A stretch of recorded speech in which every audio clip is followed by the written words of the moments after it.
ninja, go ninja, go! I made another funny. Hello, Cheap Horror here, and today we're doing an unboxing of the Teenage Mutant Ninja Turtles 3 toy set from NECA Toys. So this set, it's actually kind of like premium figures. This retailed at one point for about $150 online.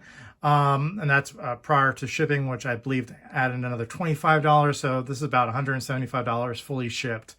Once again, this is from NECA Toys. This is the Teenage Mutant Ninja Turtles as they are represented in the original 1993, maybe, movie of the same name, Teenage Mutant Ninja Turtles Part 3. This came after Secret of the Ooze. This was the Turtles finding what they call a time scepter and going back in time and actually kind of just converging with the samurai at the time, and they get these pretty awesome suits. So I'm very much looking forward to this. The box set of all 4 Turtles comes in this very long box. I actually had to peel away and unfortunately getting some of my bookcase there on the left. But it comes in a very long box to make it look like a VHS tape. This is how the VHS tape and the poster itself looked back in the 1990s, but of course perfectly recreated with the NECA Toys versions of these turtles, as they represent in the film. So with that, we're going to take a look at the box, get a look at all sides, and then we'll open it up and see what's inside.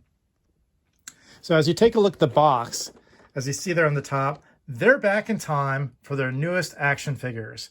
And this comes to us also with Nickelodeon there on the bottom, the current owner or the rights owner of the Ninja Turtles. And it says the Teenage Mutant Ninja Turtles, the lettering over here, the TMNT to Secret of the Ooze movie figures featured on cover, sold separately. So do they use the Ninja Turtles, the Secret of the Ooze figures instead of the ones that are actually in the box for the sake of picture taking?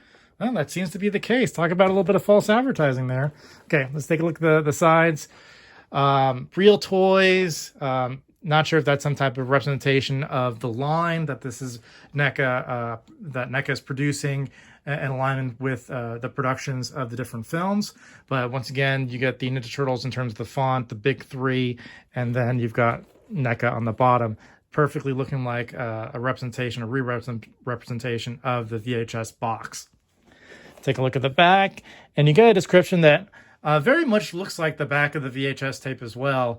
But you get a little bit of description talking about it. The turtles get transported to 17th century Japan. Samurai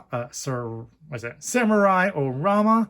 They battle against the evil lord Norinaga to reclaim the magic scepter that'll bring them back below the subways to New York City, etc., etc.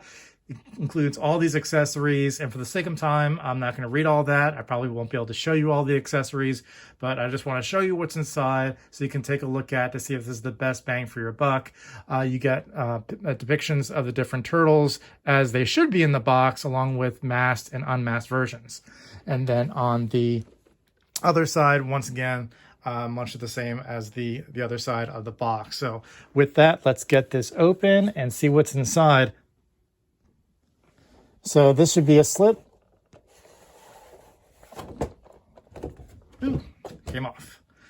And look at that. That's pretty cool. So if you look at the different sides, it's almost like it's very reminiscent of the sets from that film, of that 17th century look of feudal Japan. And you can see some of the buildings right there in terms of the architecture. And then almost like that rising sun look to once again give that depiction or that aesthetic that this is Japan. So you turn that on the side here, once again getting a look at some of the architecture, like looking outside of these feudal Japan, the buildings, to look inside of the actual city. On the back, you get more depictions of the turtles, them arguing about the scepter. I think that's when Donatello was talking about. He was trying to recreate it, the scepter. They're trying to find it, and instead of trying to just find that scepter, they tried to make their own. And of course, more depictions of the turtles in and out of the costumes. So looking at the figures themselves, very tightly fit into that plastic case that you can actually see the figures themselves and all their accessories. You got the different scepters. I think that's the one that Donatello tried to make himself. And then you've got, I guess, more of the different looks of the scepter. This one looks more aged. This one looks more new. And then, of course, in terms of the turtles themselves, we'll get a closer look at the figures as they're kind of kept in the box. So with that, let's get this open and see what they look like. So what an interesting find. So when you take the actual, the plastic holding the turtles out, this is what's right behind it. So the depictions of the 4 turtles, if you were to see that movie, there's this ongoing mythos in feudal Japan of these ancient demons coming out and causing trouble. And so the turtles are seeing these ancient scrolls where they're kind of depicted on these scrolls as kind of like taking over. So this was a very nice callback, really cool depiction to see this image completely recreated from the movie. So this alone makes you want to keep this box because that's really, really cool. Just want to point that out. Okay, so here are all the turtles outside of their boxes. No accessories on them. I'm not going to go into the sheer amount of accessories that they do have. I'll show it to you briefly because there is a lot. But in terms of the molds themselves, they look great. Perfect depictions of the turtles as they're shown in TMNT 3. Now, when you take a closer look at it, there is a lot going on here. Just the texture, hitting the camera there, sorry. But you can see just kind of the that this outfit has gotten a lot of action. Of course, when the turtles go back in time, they switch with the honor guard. So they actually, when they transport in time, they go into, they kind of flip or kind of take the clothes of the 4 people, 4 honor guards that were in the midst of transporting something. And so they gain their clothes, their outfits, and all the molds are the same, even down to all the textures on the paint applications, and the patterns on the back are all the same amongst the turtles. The only difference is going to be with some of the turtles that might have something like Leo's swords on the back will be an added attachment. But otherwise, the paint applications, the everything will be the same on the body. Of course, the difference will be with the actual head mold. But it looks great. Of course, these costumes look perfectly depicted from the movie. And the head, if you take a look at the head itself, in terms of the helmet, if you were to prop it off, it's got like a little clip indentation so that it fits more firmly on the head because it's attaching to the bandana. Now, of course, it's not going to fit so tightly. Like once the turtle, if you were to put the figure upside down, of course the helmet's going to come off. But otherwise, if you are making sure you're putting it right onto, clipping onto the bandana, it just still fits snugly enough for it to stay on without falling down like Leo just did. But in terms of the figures themselves, guys, again, TMNT 3 is not going to be the favorite of many. This is the time in which I enjoyed this film, actually, but this was a time where the studio decided that they were going to save money and cost somewhere. So while TMNT 3 was the biggest budget of the first 3 movies, they were going to shoot on location, and either they're going to shoot on location or they had to forego that and save money on terms of bringing back the puppeteer, Jim Henson, to do the Turtles once again. So they decided to let go of Jim Henson, go through a cheaper option to do the puppeteering, and there's a complete downgrade in terms of the look of the Turtles because they were going with a cheaper option to do the actual costumes and, of course, the mouths and the puppeteering that actually created the Turtles. And the one most impacted was Splinter, who looked like he was from Chuck E. Cheese and didn't even have a lower body. So pretty neat accessory, guys. You can put the mouth guards on them. Again, they made the, with the helmet, I guess they're meant to be more threatening in terms of the film itself. And there's even a part where Raph is kind of growling at somebody with the mask on. Again, very realistic in terms of the masks, in terms of the aesthetics to feudal Japan. And it looks great on the figure too. Fits perfectly. Again, it's just one of those accessories. Each one has that same accessory. You can just slip it on to their face, put the helmet right on top, and it's not going to fall off unless, of course, you're jiggling the figure around. But fits very snugly, and there you've got the mask on. Pretty cool. So many people are not a fan of the film, not just because of the downgrade and the quality of the look of the turtles, but also the storyline as well.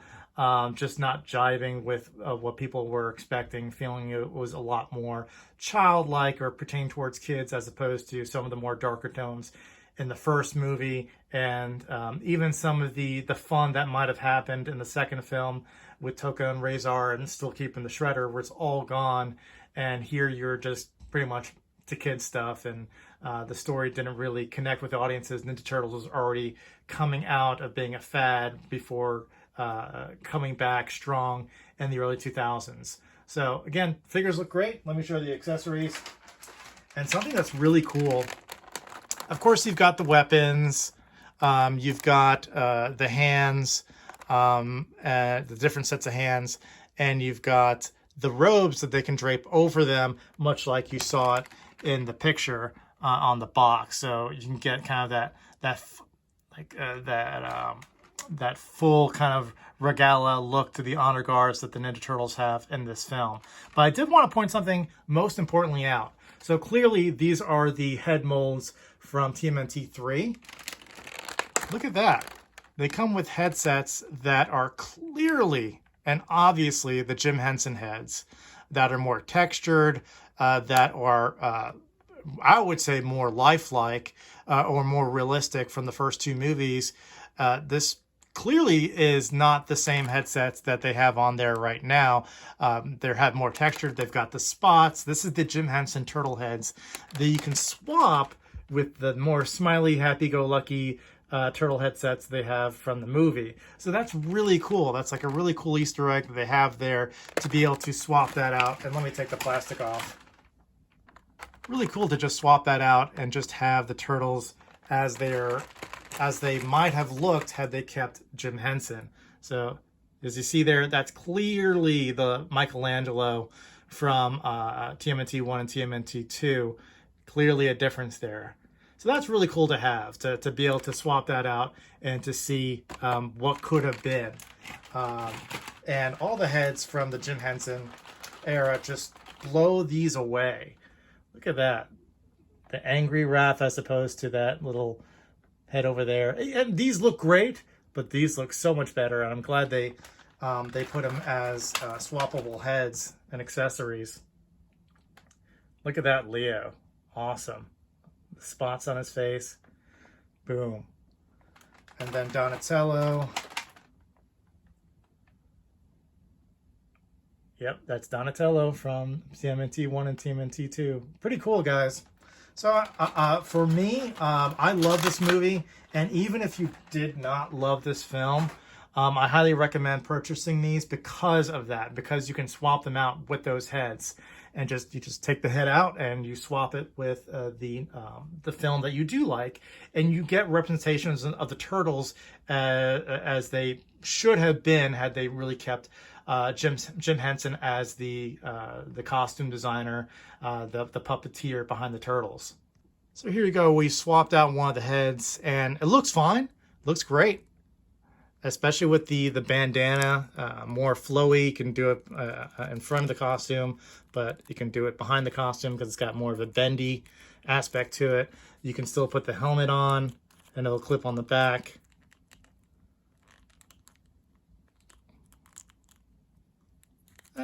There we go. So actually, they feel a bit more clunky on these heads, to be honest with you. You can see that it's kind of like covering his eyes if I'm clipping it on correctly. So maybe best to keep off. But even so, guys, with those headsets, definitely worth a look. These are very unique looks to the turtles.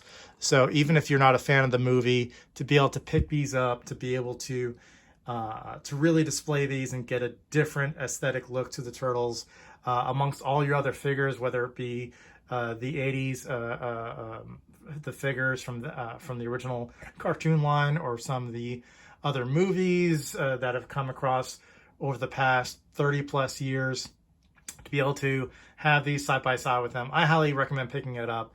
Again, guys, about $175 shipped, to purchase it online through a number of different premium outlets. But there you go, guys.